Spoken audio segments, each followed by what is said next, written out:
obviously the I, and everything which is seen by me is not the I. That is the premise, right? So most of the time when I ask or anybody asks anybody, who are you? Their description of who they are is what? As good as the body, as good as the mind, and that is something which is universally done. So that is taken as what the reality about that. But according to this whole vision of Vedanta, that is a mistake. So I am as good as the body and mind. There is a mistake because, why is there a mistake? Because what is drishyam, what is seen by me, we take it as the nature of the seer. And by making that mistake, we actually become small. So the I becomes very small because the body is limited and the mind is limited. So therefore, the discrimination is between what we, Drik is the seer and Drishya is the seen. It started by showing how at every level there are as though many seers, right? So when it comes to forms, then relative to the forms, what is the seer? The I is the seer, right? Now, what is the relationship? The forms are many, eyes are only one pair. Whatever are the characteristics of the forms, they don't stick to the eyes. True? Now, then the eyes themselves become what? The seen. And what becomes the seer? The mind. Again is the same thing. The eyes undergo many different changes. Without mind, you can't recognize all the changes which are taking place in your sense organs. Here, eye is one of the sense organs, right? The relationship remains the same. What is the relationship? That the eyes undergo change, the mind, which comes to know the changes that are taking place at the level of eyes, right? Itself is not affected by the conditions of the eye. Yes, that's true for everything. There is no logic that you have which can contradict that. Okay? Well, if I'm very strict, isn't it so that the mind can only notice the deteriorating function of the eye and not see the eye itself? Exactly. So that means it is known. It is known in the sense that different conditions. That's a very good distinction that you make. That is, in the perception, we make the distinction between Indriya Pratyaksha and Sakshi Pratyaksha. This is a very good point, right? So what is Indriya Pratyaksha? Something, in order to objectify, you need to use your senses. This is what we call Indriya Pratyaksha. So if I want to see the rose, I need to what? Use my eyes. If I want to hear a sound, I have to use my ears. If I want to taste, I need my tongue. There is no replacement. I can't say that I want to see the form and I want to use my ears. Not possible, right? So this is what we call Indriya Pratyaksha. A lot of the world that you know is through what? Your sense perception. But as Luke said, the capacity of your mind, is it something that you objectify like the rose or the mountain or the tree? No. This, at the same time, you know is changing condition. So this is what we call Sakshi Pratyaksha. Sakshi Pratyaksha in English is called witness perception. Witness perception is, you don't need to use your sense organs, and at the same time it is known. So a lot of your mental activity also belongs to what? Sakshi Pratyaksha. Because you don't need to use, if I ask you, how are you feeling today? And if you say, let me first see and then tell you, you don't need to do that, right? You know how you're feeling. So these, the the deterioration of your sense organs or the changing conditions. Let's not even talk about deterioration. The changing conditions of your sense organs and the changing conditions of your mind, you know through perception, but it is not sensory perception. It's called witness perception. Right? But the fact still remains that it is a perception of a thing which is changing. Okay? So therefore, the conditions of the eyes are also what we call seen, and the mind becomes the seer. Now, most of the world stops at what? Mind being I, the seer, the ultimate seer. And if the mind becomes the ultimate seer, then there is a whole big urge for I to be free. And if I want to be free and my I is only in the mind, then what becomes the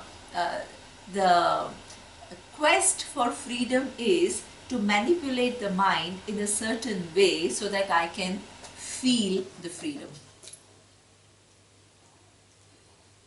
The whole lot of the spiritual pursuits are because your I stops at the level of mind, and if you want freedom, then what do you want to do?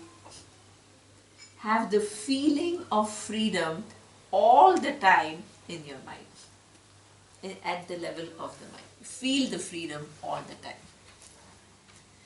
There is one teaching which says mind is again a drishya.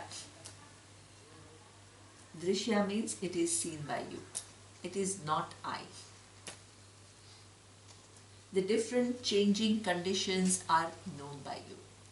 And this is where we use the logic by saying that you have had many thoughts up to now, and none of the thoughts that you have thought of are sticking to you right now. You don't need any other proof. If you were as good as the mind, you will be stuck with everything that you have thought of. Right now, you won't be able to see me because your perception of me would be what?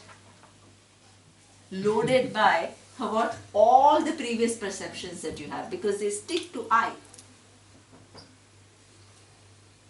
Right now you are able to keep everything away and I can only see you means nothing is sticking to I. The thoughts come and go. So therefore, according to the vision of Vedanta, I am independent of the mind. I am that awareness because of which different conditions of the mind are known. This is kind of a fact. It is a fact. Then the next question is, okay, so what's the big deal? I'm not the body, I'm not the mind, I'm this awareness, so what?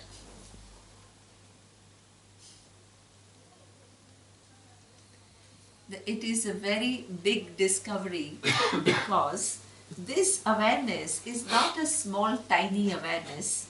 According to this verse, it says, na udeti. This awareness is not born. So that means, if you think you are the body, then you get the birth date. But this awareness has no birth. And that is your true nature.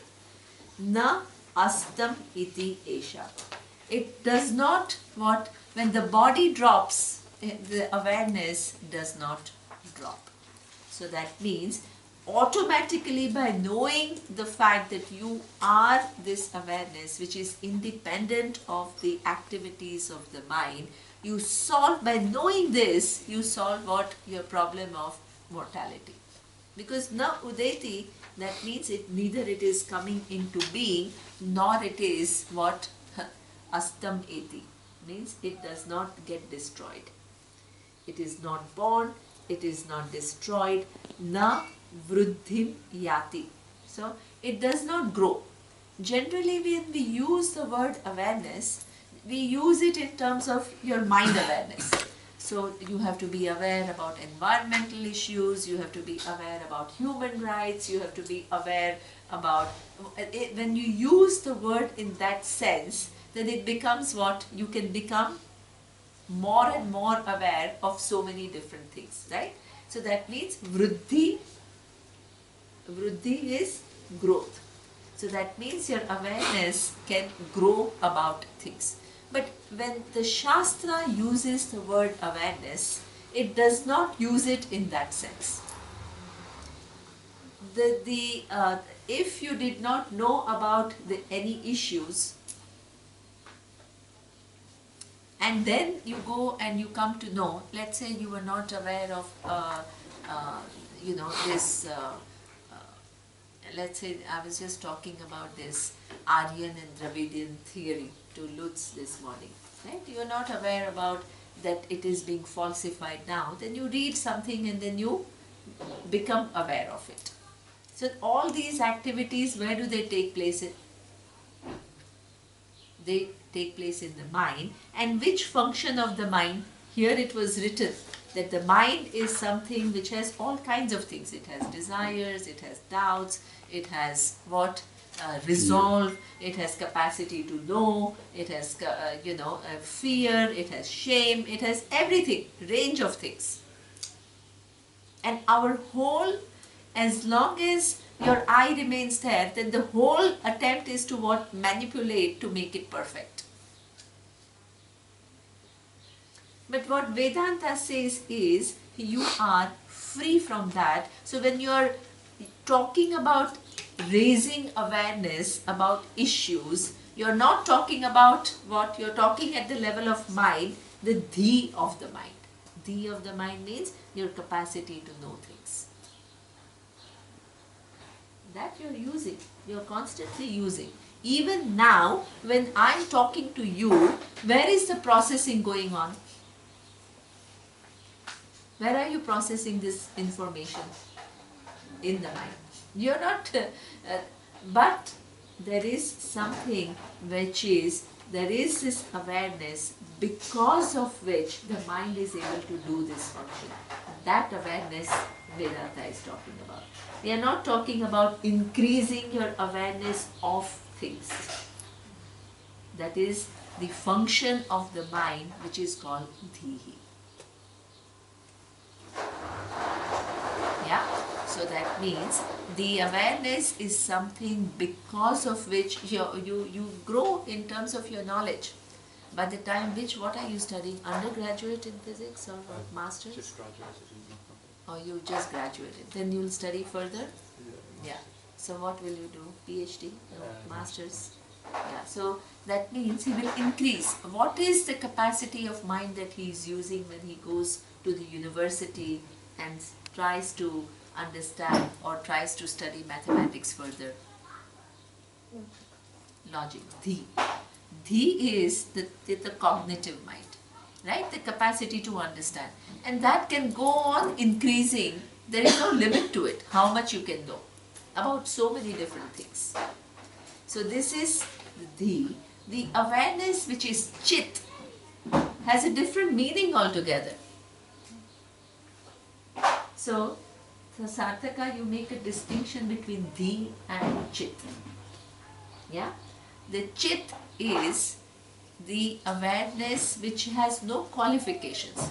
When you use your Dhi to get to know more things, is the awareness undergoing a change? If it is Drik, if it is the seer, no. There is no vriddhi, there is no increasing, right? There is no kshaya. So now imagine, a lot of people nowadays talk about Alzheimer or dementia. So in your lifetime, your mind also not only what acquires more and more knowledge and uses this capacity to know, to get so much, knowledge during the lifetime, but it also then undergoes a decline. Your memory start failing. Then people say, now how to keep prevent this memory from declining. So there's people say, oh, then do Sudoku. That means you keep what? Your mind applied, engaged. But still, there will be what? Some decline. Nobody can totally avoid it. So therefore, the mind undergoes what? Kshayam is decline. But does the awareness undergo decline? If you understand, awareness is something which is the presence because of which you see the changing condition of the mind. The mind is going to change. The mind is an instrument and it is programmed in a way that it undergoes constant changes.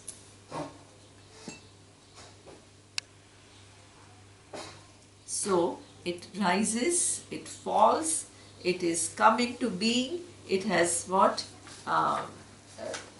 It will go one day. Okay?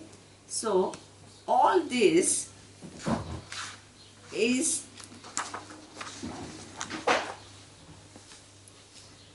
not I. Who are you then? You are this awareness.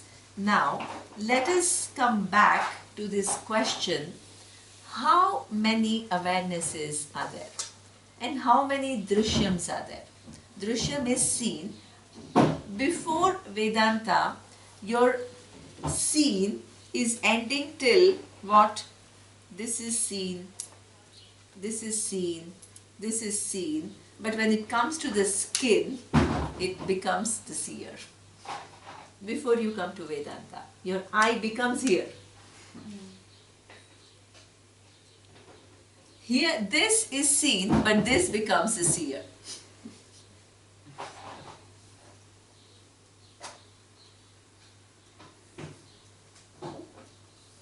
So here we understand that just as everything else is seen and this is seen, this is also seen. So Drishya Jagat includes not only everything else here, it also includes what? This body. The Drishya Jagat does not, Jagat means the universe. Drishya means the seen universe, not only includes everybody's mind, but it also includes what? My mind. It includes my senses. And it is true for you too.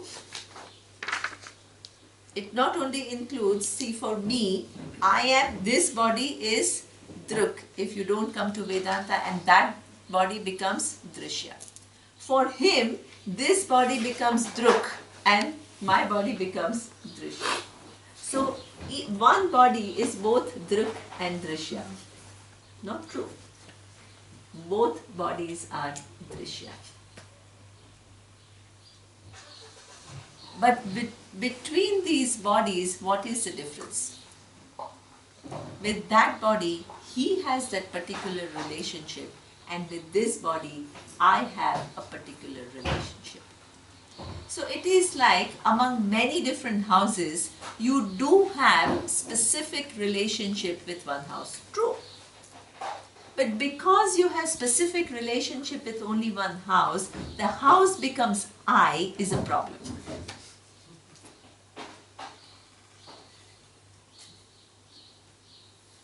Among all the different minds, you do have a special relationship with one mind. True. But because of that special relationship, it becomes I is a problem. Because it's a born of error. So this is where the entire world, including my body and mind, becomes Drishya. But the only difference is, with this Drishya, I have a special relationship. True. Who's that I you are now talking about? Sorry? Who's that I you are now talking about? So, so I is this awareness. But let me just, that I that I talk about is no longer, because this has become Drishya. Before I was here, now I has it has become the seen, something which is seen by me, not the seer. Now, so this is true for everyone. So the entire Jagat, which includes all the bodies, all the minds, all the senses of not only human beings, but of animals, of reptiles, of insects, of birds, of all different species, everything becomes what? Drishya, seen.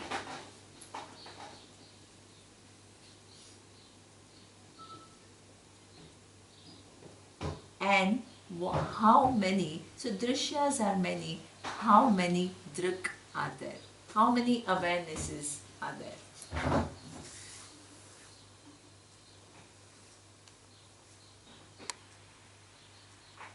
One. One. Yeah, the one. Why? Because the other are many, and this, if it would be many, it would be Drishya. Excellent. If your awareness was different from mine, I would be able to objectify your awareness. But I'm only able to objectify what your body, and maybe I can infer what you're thinking in your mind, and I can see what you are thinking if you speak. Right? It's absolutely true. Sahajo is saying, if your awareness was different from my awareness, then for me, your awareness will become what? An object which you can see. Because you can never see the awareness, but all of us, nobody can deny the presence of awareness. There is only one thing in this universe without seeing, you know its presence, because it is self-revealing presence. So it is one. There is another way that you can think about it, and this is why Atmanastu Kamaya Sarvam Priyam Bhavati is a very valid statement. Because there is no such thing called selfless, because what? There is only one self, according to Vedanta. There are not many selves.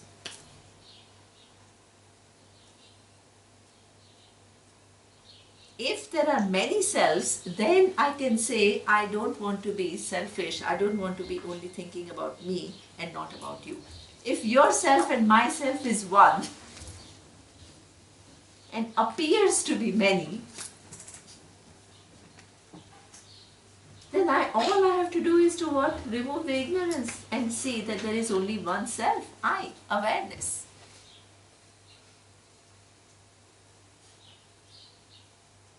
And anything that you do in this universe is for that self, which is undivided whole.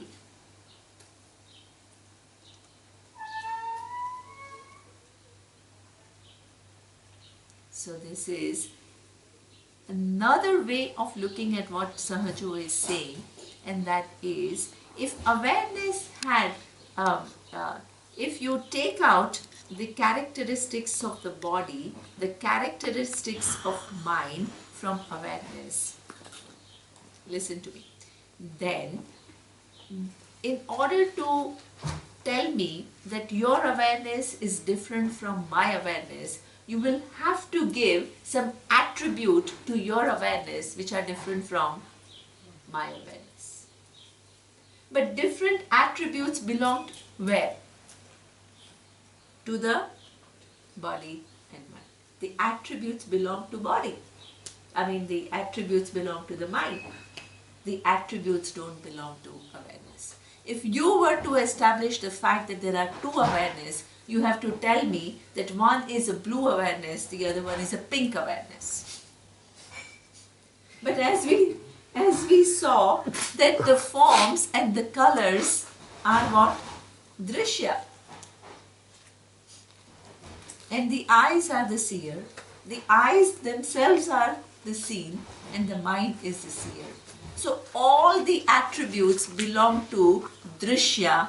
There is no attribute which belongs to Drik.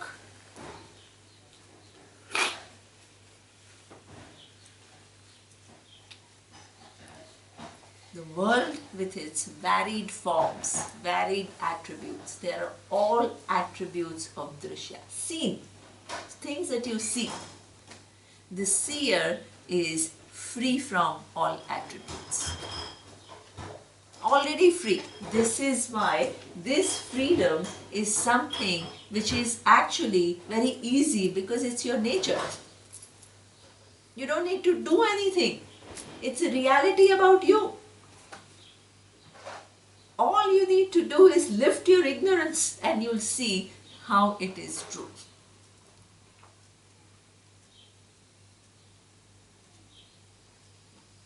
So, there is only one awareness. So, if there is only one awareness, how does it seem to be divided into many? One Atma. Your eye and my eye is the same. There are no many different eyes. But we are as though engulfed in what? Different body and mind. So the same awareness as though becomes engulfed in this body and mind when the body is born. And it gets engulfed in the mind when what? The body and mind comes into being.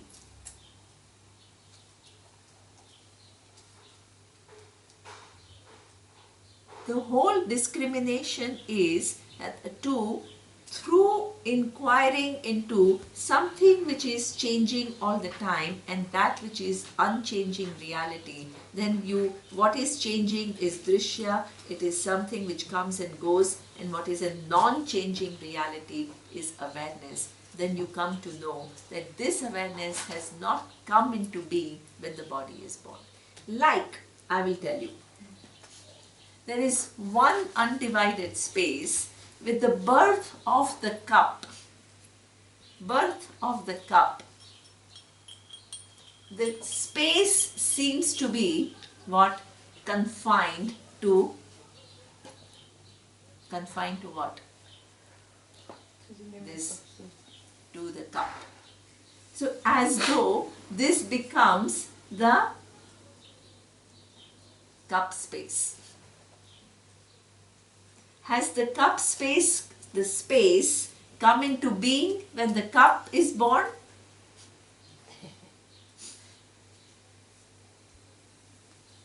She's smiling.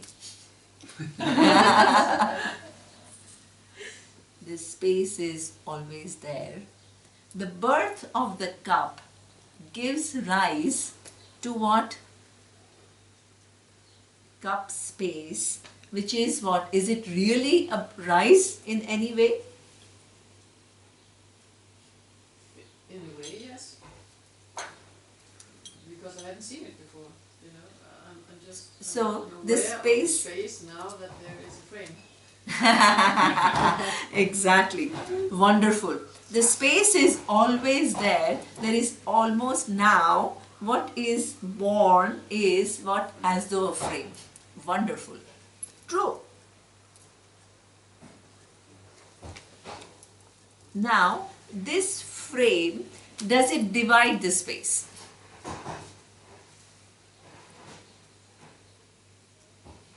Yes. No. In a way. No. No. It does not divide the space. Otherwise, what will become is, this is inside space and this is outside space, right? Now, if I move the cup here, does this space is now released from the frame. Right. You see what I mean? Yes. Right now, this space is confined and this becomes inside. The minute I move this very space becomes what? Outside space. Outside. This doesn't actually make the division, it's only visual. You have to understand that. Visually, it seems to have what come into being. It's a concept. Exactly, it's a concept. It's not reality. Because the same right now, what is inside, now becomes outside. Space is undivided. When you move the cup, are you moving the space? No. The cup is moving in space. The space is stationary. The coming of the cup as though gives a frame. As though, not really. Yeah. Visually it gives a frame. Yeah. You move what I call the inside of the cup. Yeah. You see what I mean? That is birth of a cup space. And when this cup is destroyed, the cup space gets destroyed. Is the space really destroyed? No.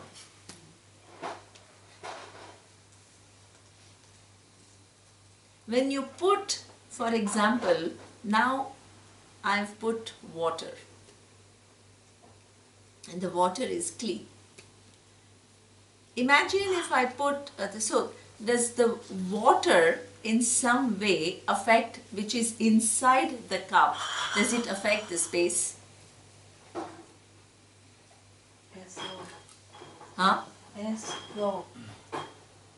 It seems like. It but not seems really. like, but not really. Imagine I change from the water to Coke. Does it affect the space? Physics, simple physics. You don't need Vedanta.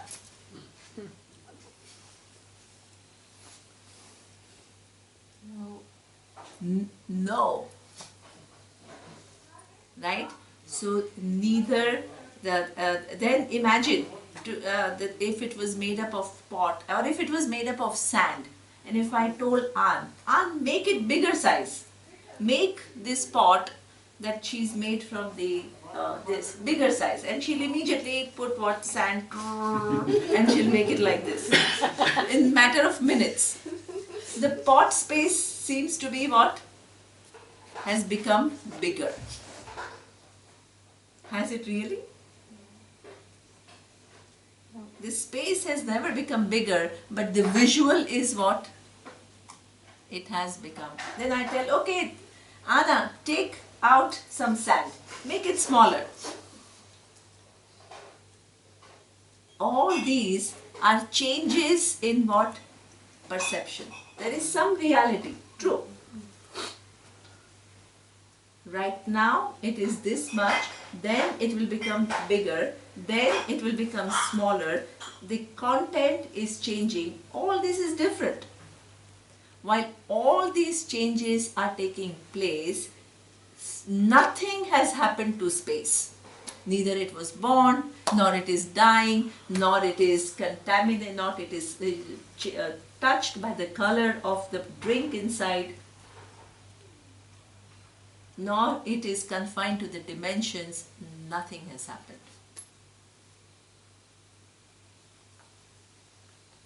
We are all fooled by the visuals.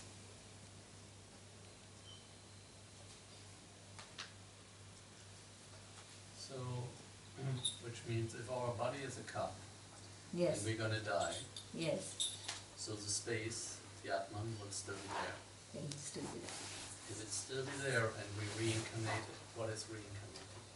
Okay, that reincarnation, that I will tell you. This physical body is what we call sthula sharira. The mind is what we call sukshma sharira. Sukshma sharira is a subtle body. And then there is something called karana sharira. Karana sharira is all the different causes which are there, which give rise to different bodies over a different period of time. Now, the whole life we live thinking that I am this body and mind.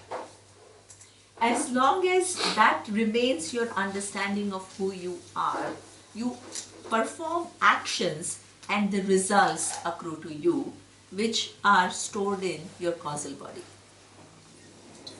In any given lifetime, if you question, is that what the reality about the I is?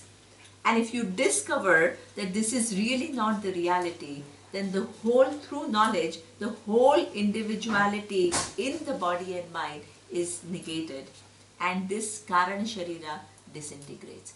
Until the knowledge takes place, the Karana Sharira continues and gives rise to different bodies and minds. So, to answer your question, what gives rise is this Karana Sharira. That is there only till there is ignorance of what is the nature of I. In any birth, if you solve that, then that whole individuality disintegrates. Until then it continues. This is why we call samsara chakra. Samsara chakra, where you keep coming back and back and back until you know the reality. Yes, exactly. So nirvana or moksha is knowing the true nature. And by knowing the true nature, you are free, because you are already free. You are not producing anything. You are just discriminating between what is the true nature of life.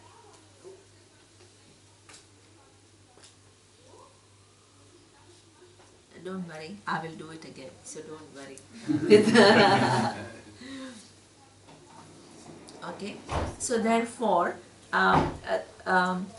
this awareness is something, now you have freed it from what? Any rise, any fall, any birth, any death. You have freed it from what? Any spatial location. So that means it becomes what? How big and how far is this awareness?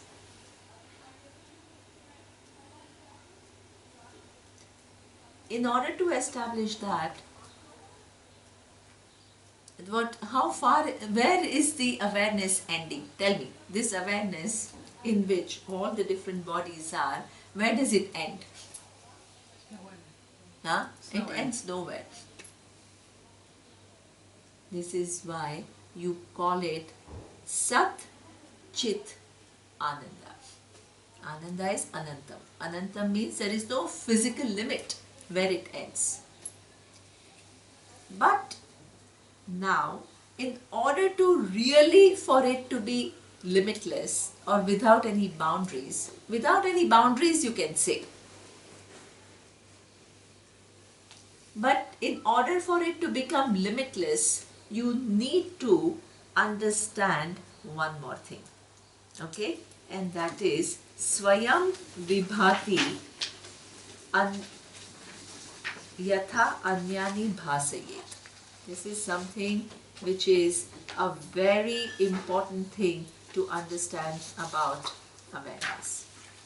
And that is this whole relationship. Right now, what we have done is, awareness has no boundaries, it has no attributes, it has no character, it is you, it is the nature of I. Everything else is what? Drishya. Drishya means it includes everything. Now, you have two categories. One is Drishya, which includes all bodies, all mind, all everything. The sun, moon, planets, oceans, rivers, plants, everything. And the other is what? Awareness, which is free and it is unaffected by everything. If there were two categories like that, then awareness would become what? Limited. Even though it has no boundaries, it will still become limited. Why would it become limited? Because river is not awareness. The mountain is not awareness. The bodies are not awareness. So it will be free from boundaries, but at the same time it will be limited. Do you understand that? Can you repeat that? Yeah. See, if Drik Drishya are two totally separate categories, Drik is what? Awareness. Drishya is what? Everything. The entire universe. Right? So the minute there are two, one limits the other. limitlessness logically cannot have what? Something which is limitless cannot what? Have two. Second thing cannot exist. The minute you say two things are there, one will limit the other. No matter one thing is very big, the other thing is very small, the small thing, if it is not that thing, it will limit the other thing.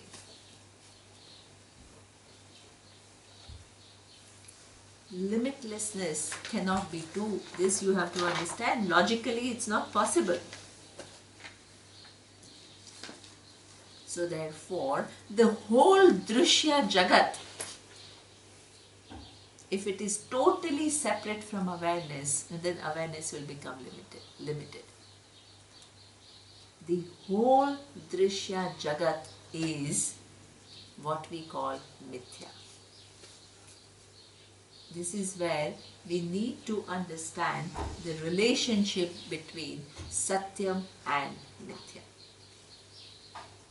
Satyam is defined as that which has an independent existence. Definition.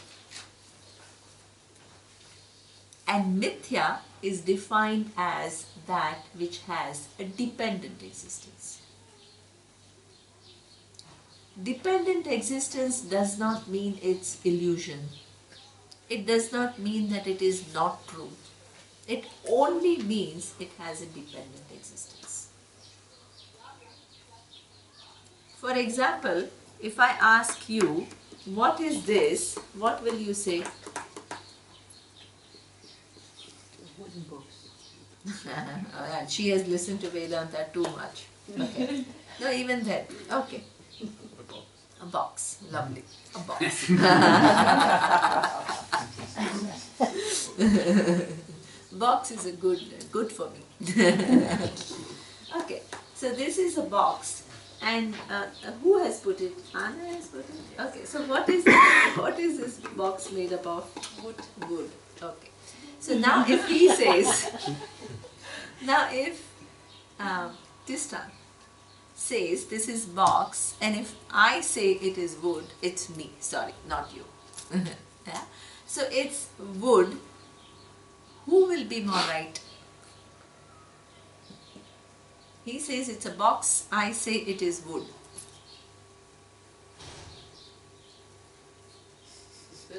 Both, right? We both are right.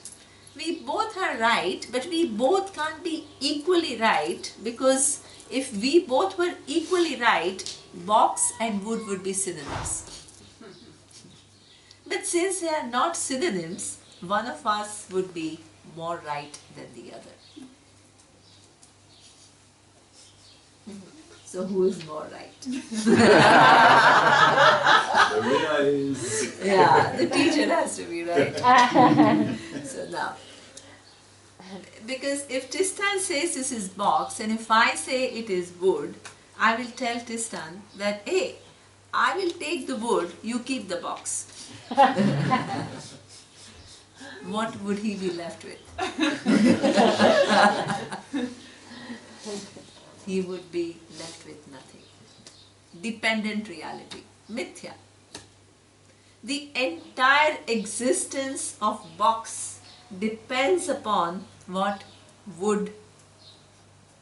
It cannot exist. You can't even imagine in your mind an object wood, object box without the substance. You can't even imagine it. You have to change, if you change the material, you still need that material. So the box has dependent reality. With reference to that box, the wood is Satyam. Satyam means it has an independent existence. Independent existence because after the box, if I dismantle it, I can use the wood to make another object altogether. It doesn't, its life is not confined to life of a box. Wood has what? It existed before the box came into being. It is existing while the box is there. Even after the box goes, it will continue to exist, and you can make some totally different object out of it. Pervading the box, it is free from boxness. Pervading box. This is what we call transcendence.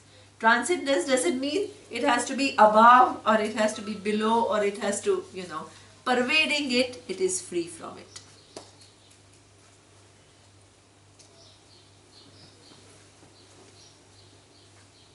So therefore, this wood is Satyam. Satyam means it is independently existing and the box has dependent existence. Mithya. Now, what about the wood itself? Does it have a totally independent existence or it also has dependent existence?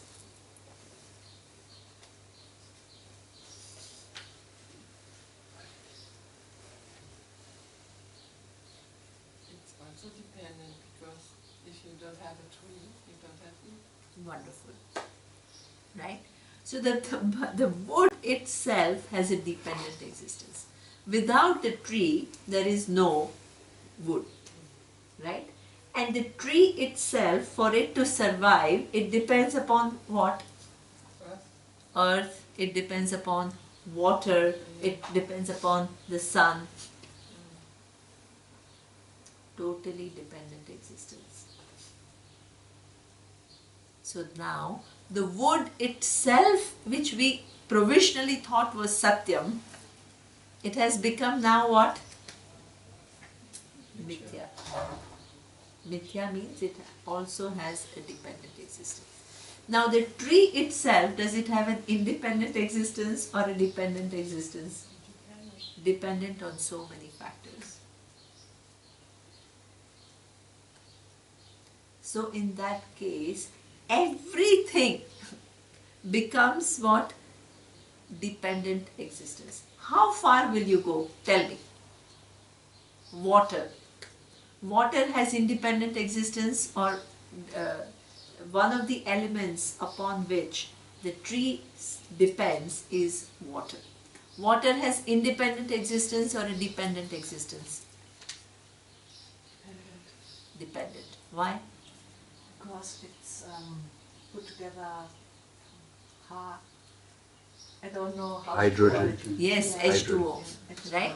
So if you take out 2 hydrogen atoms and 1 oxygen atom, what would be remaining as water? So water in itself also has a dependent existence. It depends upon atoms, hydrogen and oxygen atoms. The tree, which also then depends upon not only the water but also the sun is also what? Hydrogen atoms. Right? So that means everything has what? Dependent existence. One thing depends upon the other, then that in itself depends upon something else, that itself depends upon something else. How far can we go? This is where these whole discoveries, we are lucky that in these times we have quantum physics, which is totally converging with Vedanta. Our rishis did not have quantum physics. They had to use pot and clay example to show that Jagat is mithya. But the same logic applies. But you can have what? Sophisticated knowledge to show and demonstrate how the whole world is mithya. Timeless knowledge. Not subject to contention. World is mithya was true 1,000 years ago, is true now, and will be true 2,000 years from now. doesn't change.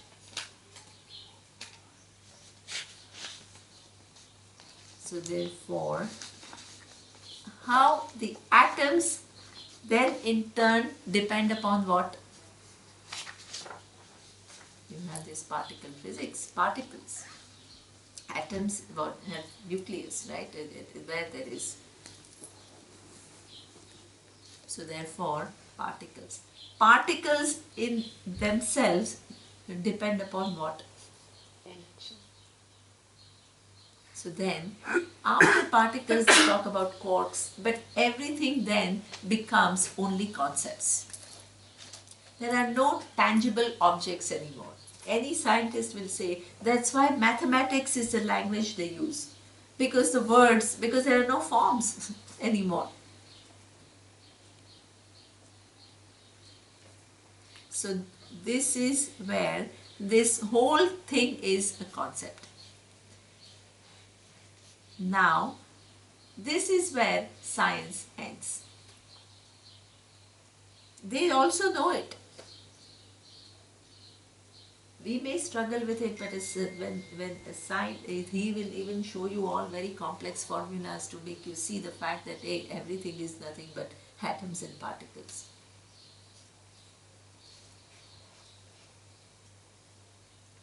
But the thing is, they end at concept, and Vedanta reconciles the whole thing.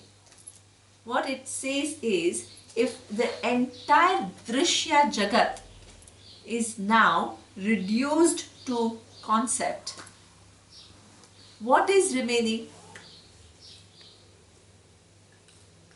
What is remaining? Drik. Drik, the awareness, is the only thing which is remaining. The entire Drishya is collapsed.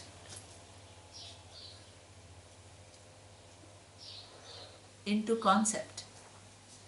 Now, you need to understand what is then the relationship between awareness and concept. Because only those two things are remaining. The entire Jagat is reduced to concept. And other than Jagat, there is awareness, so you need to reconcile. Isn't concept Drishya also? Yes. Exactly. Yeah. So that means that concept, which is Drishya, and awareness, what is the relationship? Again, a dependent.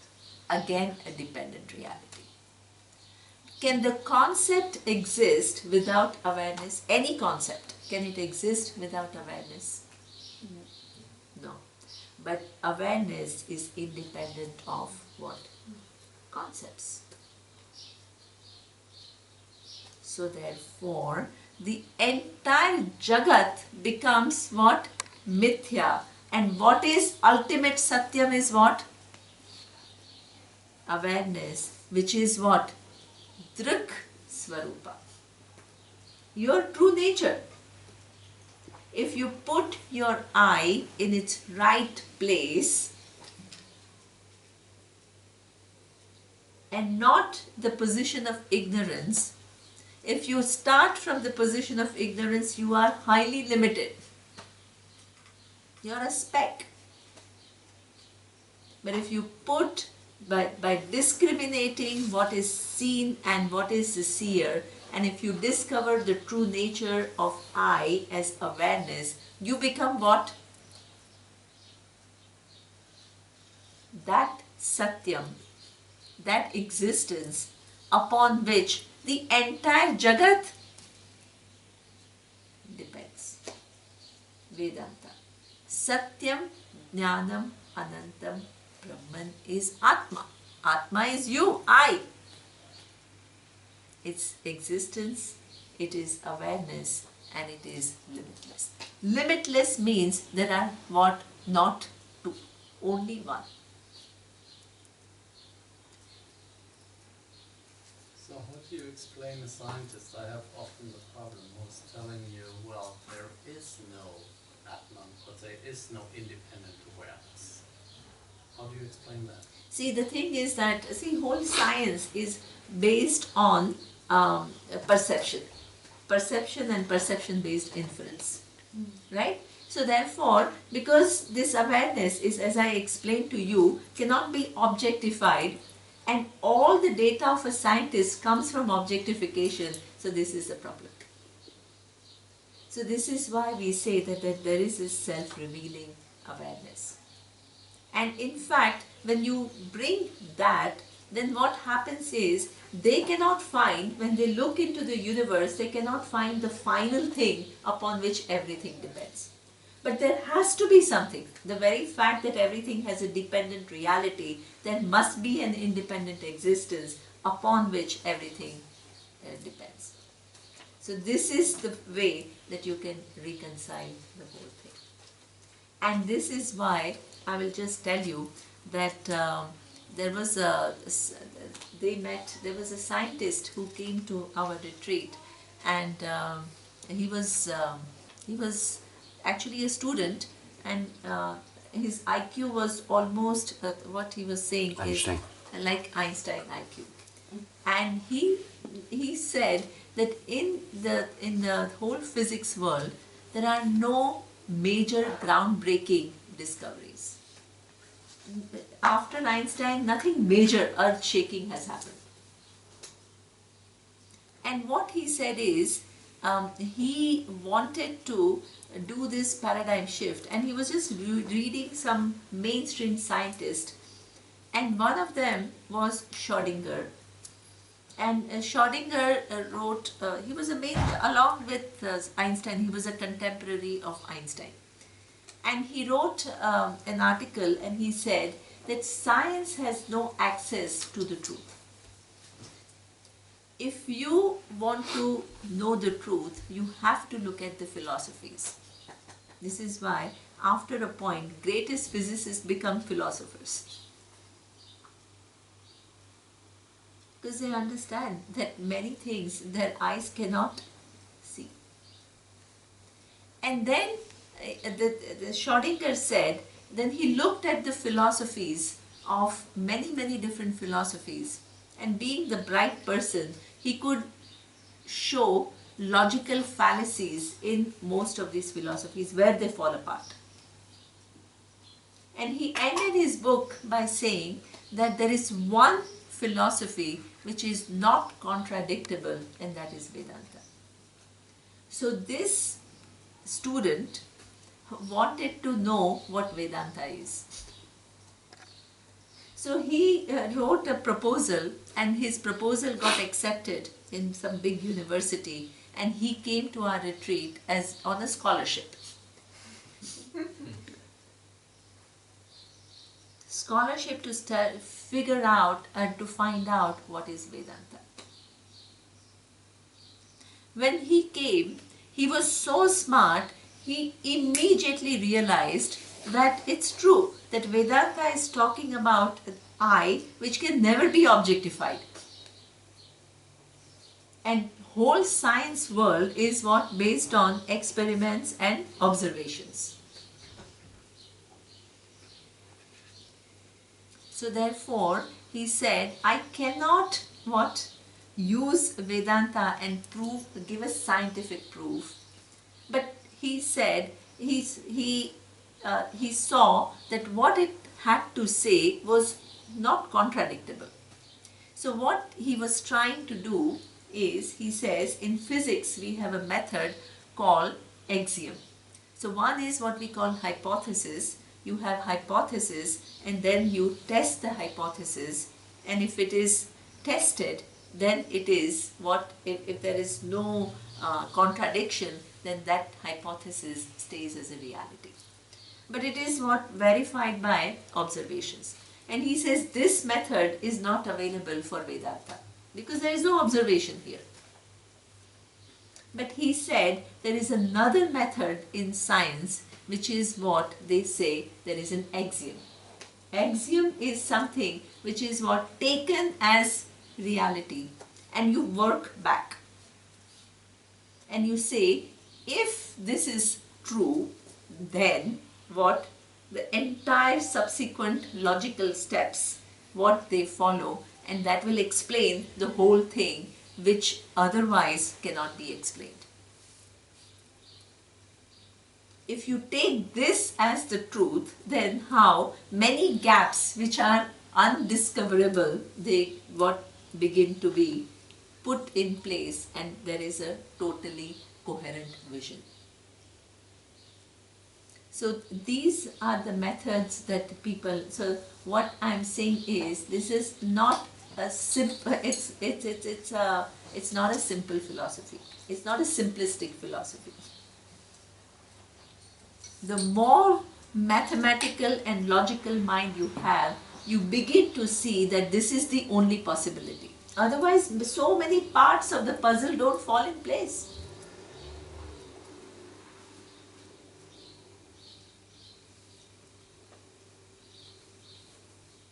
Here there is a closure. And nobody can deny the existence of awareness. Nobody, if I use the logic, can impute on that awareness the attributes if you follow the logic. Nobody can deny that the world is mithya.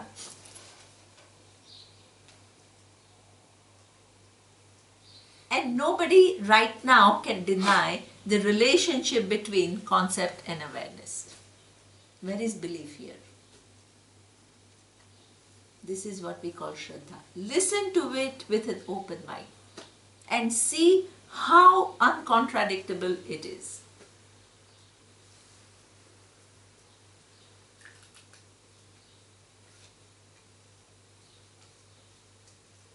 So, this is the vision of Vedanta about nature of I.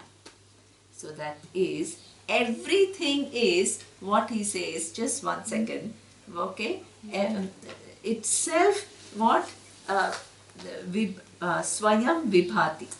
Swayam Vibhati means itself shines, independently existent, okay, and Anyani Bhasayet, and it also, what, everything else shines after it. Shines after it means it depends upon it for its existence. Sadhanam vina. There is no instrument. It is something that every mithya depends upon satyam, and satyam is independent of mithya. There is no other factors involved.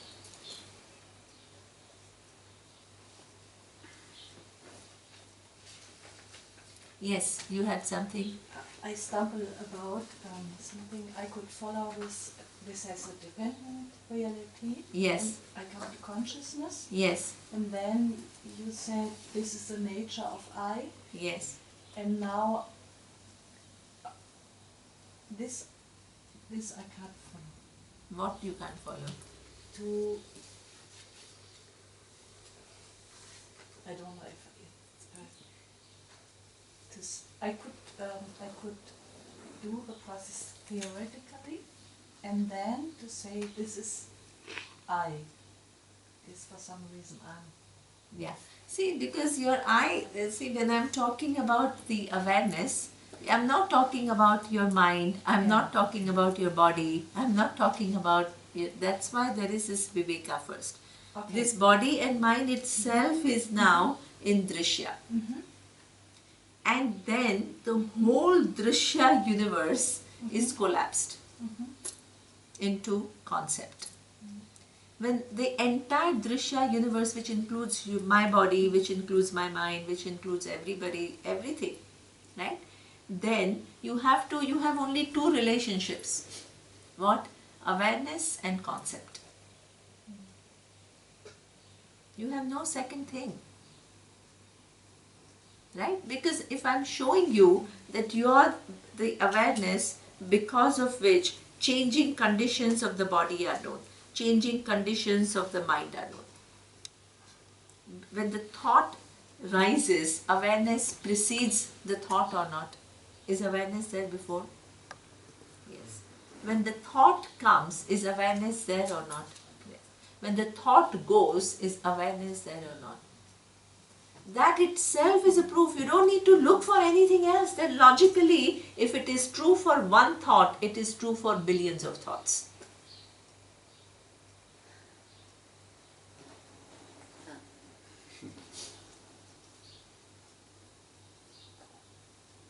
this, when you just have to see this relationship, use the pramana and see the relationship. It is uncontradictable. And any thought and the attribute of the thought doesn't stick to the awareness. Otherwise, you would be stuck right now with all the thoughts that you have thought of. Right now is the proof. You don't need to look for some other proof.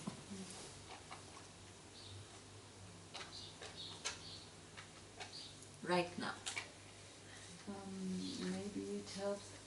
I think what is needed is a shift in the word I. From exactly. the I, from the Absolutely. Jiva to the I of the Brahman. And for me, the yoga world is explaining it the different. At the end of Samadhi, the different steps there, they say the I has to go, so that there is only isness.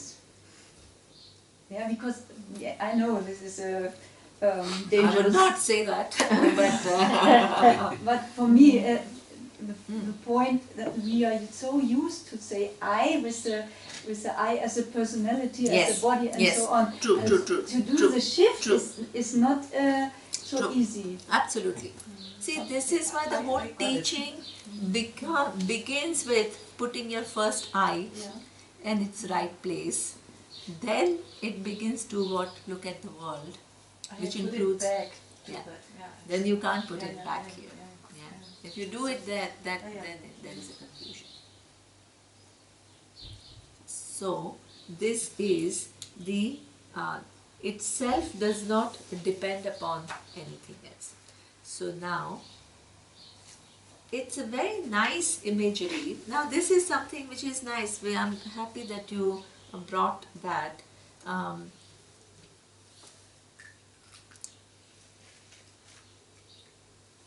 The mind that I have been talking about, that there are nothing but thoughts. Let us make it a little bit more clear.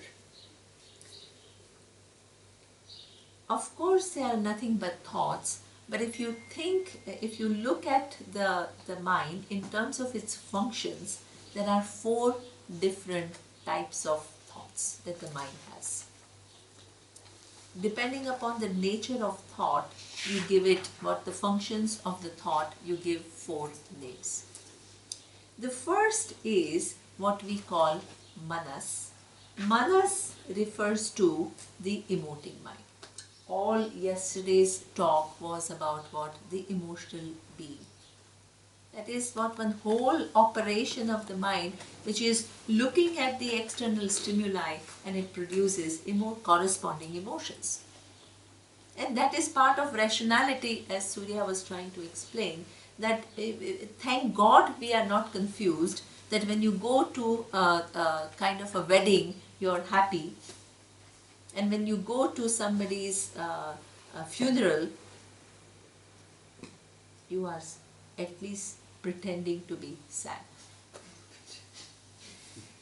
If you go with all happiness, people will think you're crazy. Right? So that means the mind is designed in a way that different events will have what? Corresponding emotions. And it has to have different emotions. Because every emotion, that given emotion is appropriate to that given situation. The problem happens when you add your own load, and because of your own stories, your emotions go what? Haywire. Otherwise, there is an objectivity in what? All the different emotions. You can't afford to be confused. You can't go to a wedding all crying and you can't go to a funeral all laughing. There is appropriateness. So therefore, this whole emoting mind is what we call manas.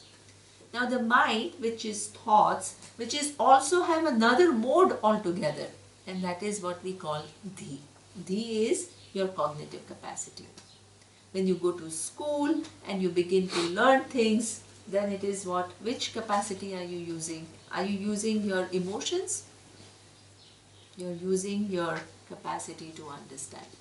That is what we call buddhi in Sanskrit.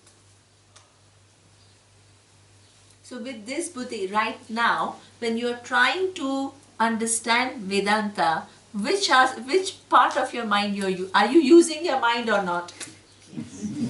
Thank God. I'm using your mind. Okay, you're using your mind. And which aspect of the mind are you using?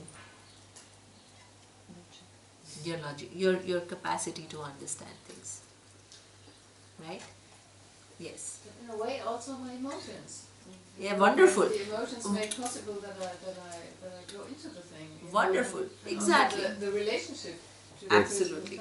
Wonderful. Right? So it is evoking emotions in you, hopefully of satisfaction, of pleasure. It's not like you are like completely like this, totally like computer putting in formulas and processing formulas. You're not a robot. Wonderful.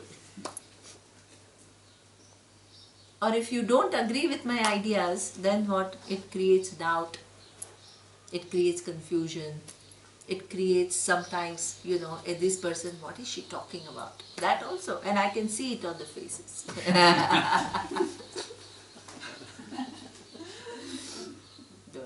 Yeah. So that means, you're right, it's absolutely right. That, it's not like all totally compartmentalized. But predominantly it is what? Your cognitive capacity. But your emotions are connected. And this is what Surya was trying to show. Generally we try to totally compartmentalize and say one center is emotion and one center is cognitive capacity. And for a long time we believed that emotions only interfere. And what is to be used is what? The cognitive capacity. Now the whole paradigm has changed. Everything is connected to everything else. You can't ignore. Right? So therefore, so there is this second function. Predominantly it's a thinking function.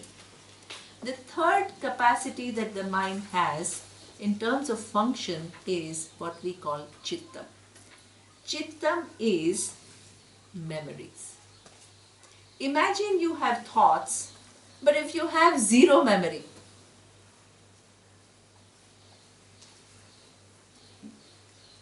you will not be able to learn anything. Because by the time you've learned one thing, if it's not stored in the memory, you can't move forward in your learning. So memory is one of the very important functions. You go to a class, Economics 101. In Economics 102 or 201 or whatever, right? They start teaching the same thing again. They build on what you have learned, hoping that whatever you have learned in 101 is stored in your memory and they can build on it. So therefore, memory is a very important function. And this is where also we differ from, it may be matter of semantics, true. But you have to be very clear about ideas. Because there is so much of this spiritual circle where they say, oh, you have to be just alive to the present. But the past is such an essential part of you. All your learning which has taken place in the past, you're constantly utilizing to live in the present and to make sense of the present. So it sounds wonderful to say that you have to live in the present, but actually you can never disconnect from the past. And thank God for that. Ask any person who has Alzheimer, who doesn't remember anything and is in the present all the time. It's a miserable existence.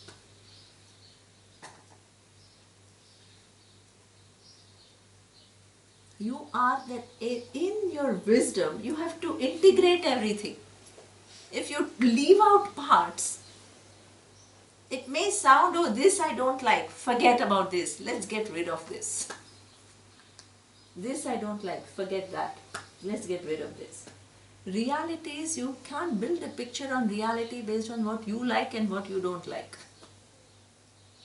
Realities means what is has to be accurately understood. It doesn't depend upon your liking or not liking it. This is how things are. So therefore, memory is an important function of the mind. Very useful in learning. All these CEOs are paid so much. Why? Because years of experience that they have gained, they can use in their business operations. You need memory. So this is memory, and the final mode of mind is what we call ahankara. Ahankara is a technical term in Vedanta. It means I sense. If you use the aham is I, kara means there is a sense of I. So that is also one of the modes of the mind. So that means when the emotion is happening, not only the emotion is happening, it gets attributed onto what? You see something, there is a sad, it evokes sad emotion in you. Then what you tell yourself, or what is the whole mechanism which will say what? I am sad. So that means I gets connected to what? The emotion, sadness, which is passing in the mind. Then the next minute something amusing comes, and then what? The happiness emotion comes. Then the I gets what? Connected to, the sadness goes, and it gets connected to happiness. Then you say, I am happiness.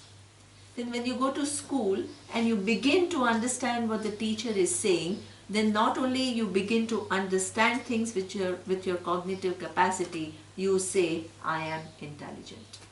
So every activity of the mind gets attributed to what? One as though center, which is what? Your I sense. And it's constantly changing. But whether it is a thought related to emotions, whether it is what? A thought related to your cognitive capacity or related to your memory, everything gets connected to this I sense, ahankara. That's why even though it's constantly changing, there is a seeming what? Stability.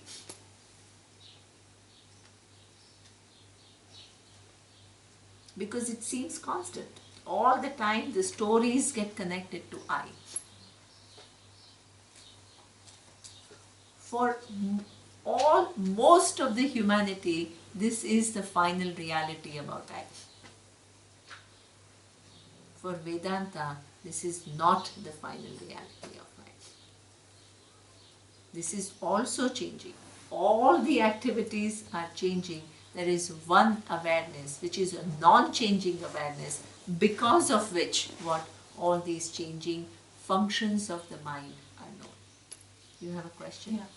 I have, when I perceive myself internally, I have moments I feel far away from myself.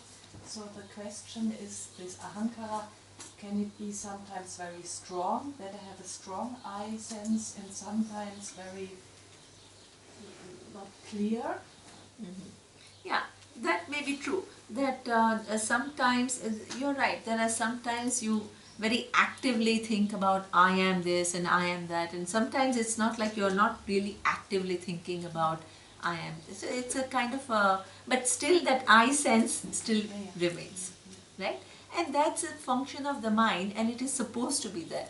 So don't worry about that. And that is how it is, body, mind, sense complex is designed like that. Even if you don't have an active thought about I am this or I am that I sense will always remain. It's true. It's very true.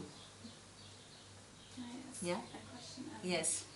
The word for memory, chitta, why is it the same as awareness? Okay, that's a good question. The word for memory is chittam, And the word for awareness is chit, sat chit ananda. Yeah. It's similar, but it's not the same. Can you, to the last point, Yes. say a little bit more about, again, the shift from this I to I am? Yeah, so as I keep telling you, that this I sense, sometimes it is very strong, like you have strong thing of, that very actively thinking, I'm like this, I'm like that, and sometimes it is just, a normal kind of, you're not actively, there is no active thought of I am this or I am that, but there is this I sense, right? Now, that I sense which is just temporarily resolved, which is also resolved in your deep sleep, you don't have an active I sense, right? But it is something which is again part of the variable, because it will keep coming back again. And what is your thought about I am, right? That also keeps changing, and it also keeps disappearing. The awareness is that because of which the changing things are known. The changing I sense that I have is known. In one day, you can have many different loading of the I. All the load, the one load comes, then it goes, then another load comes, then that goes, then third thing comes, then it goes. So there is this variable, that entity is there, empirically true. We are not saying it is a false. Mithya does not mean what? That it is false. Mithya means it has a dependent reality. Let's look at the I sense or any thought, the relationship between any thought and awareness.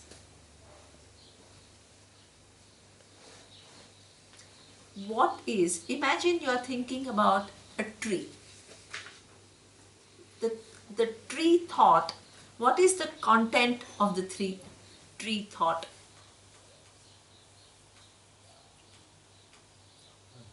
Awareness. It is awareness plus name and form, tree. Then the next minute I say there is rose. You have a rose thought. What is gone is what? The form tree and the name tree, and what all awareness is what? As though assumes what? The rose thought. So in every thought there is one invariable presence, the content, the awareness. The other thing is what? Name and form. Name and form is changing, awareness is unchanging reality. Like it's exactly, the thought is like the box, and awareness is equivalent to what? The wood. Without wood there is no box, but the box does not what?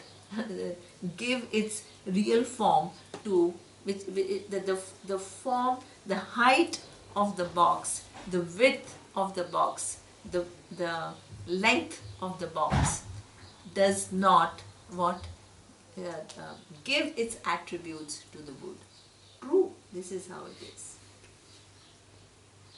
Pervading everything, pervading the entire box, the wood is free from boxness.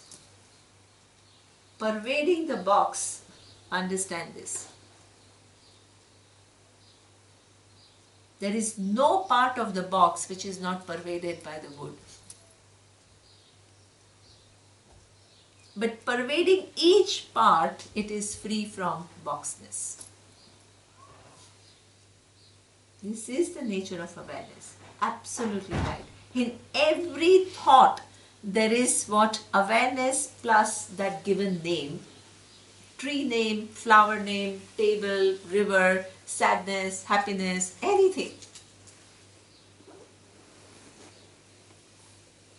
The thought cannot exist without awareness. Awareness, the very fact that one time it took what? flower, the next minute it took tree, means it's what? Free from treeness and flowerless. It's free, already free. If the treeness stuck to it, what will happen? The next flower thought, you will have what? Tree plus flower. You will not see it. One gets loaded on to the other. Yeah. So is it possible then to say that someone who really knows that the eye sense stays, but this person can put it into the right perspective? Excellent. What the eye sense actually is? Absolutely. The eye sense is part of the human mind. You don't need to eliminate it. Wonderful.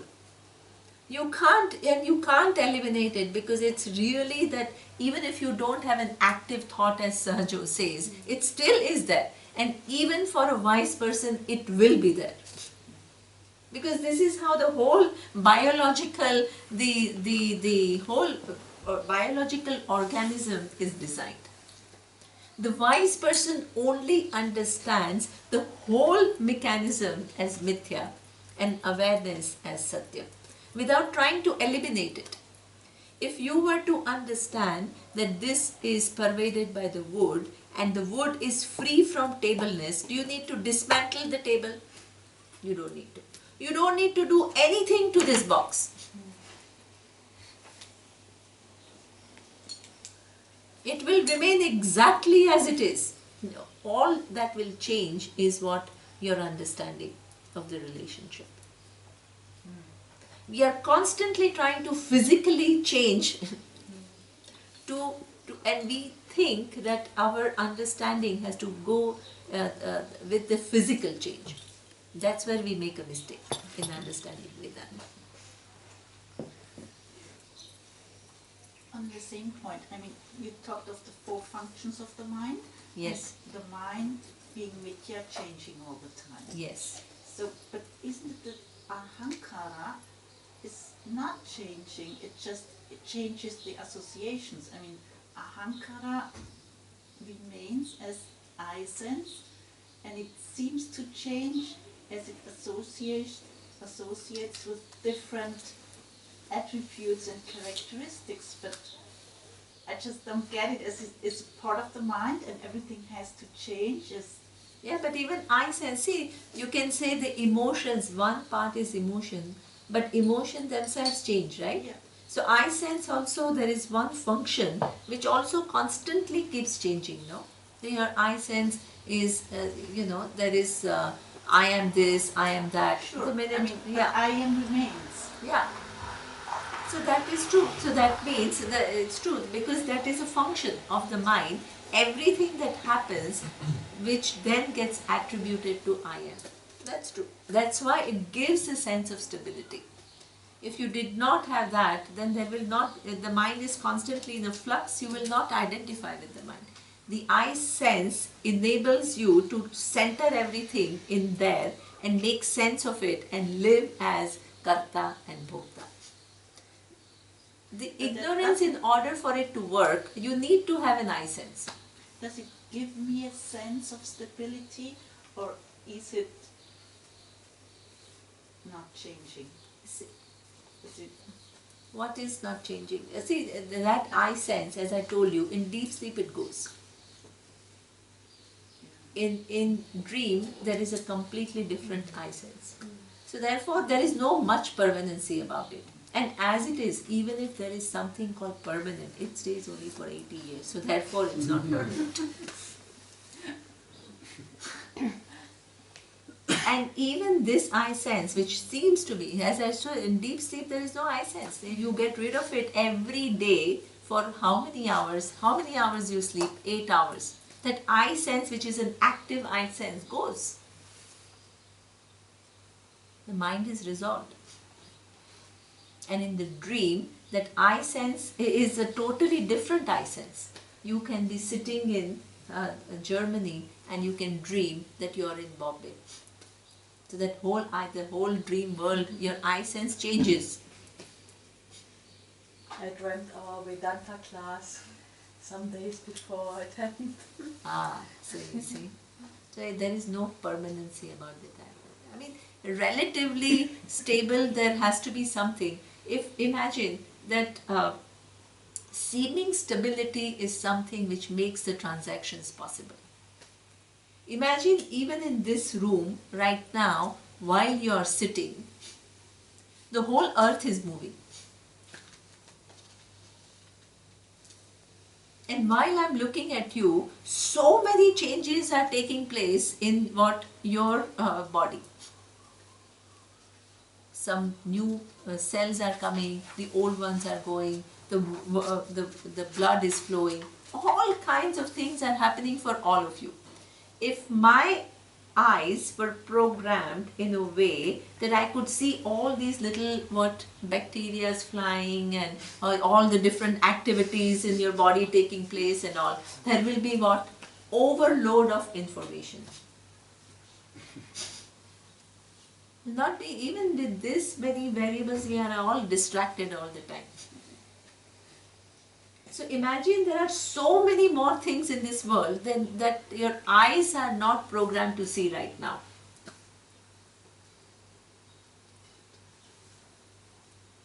And because they are not programmed to see, there is a seeming stability. There is a seeming stability. And that seeming stability makes transactions possible. Our teacher used to say, nobody will fall in love with anybody else if they started seeing all the organs and all the, she was talking about my muscle here, from here to there and all, My God, I didn't even know it existed. And the nerves and the bones and everything. Imagine. So you are presented with something beautiful. So then you fall in love. This is how the whole transactions when we do. This world is designed in a very intelligent manner. When there is total flux, there is also at the same time seeming stability. And that seeming stability makes transactions possible. And it fools us.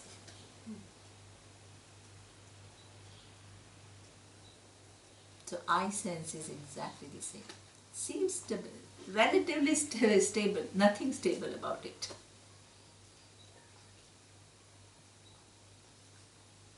If for 8 hours in a day you can give up that eye sense, it's not stable. And even while having it, it's constantly undergoing a change. So therefore, this whole mind is designed to have this. Now, which aspect of the mind you missed? Everything gets imputed to ahankara. So there, you have to understand the relationship between awareness and ahankara. So the next verse is talking about the relationship between ahankara, the eye sense, and the awareness. That we will see tomorrow.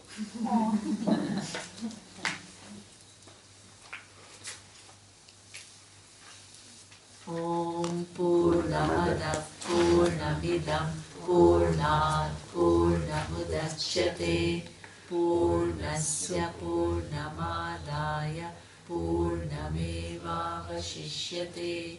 Om Shanti Shanti Shanti.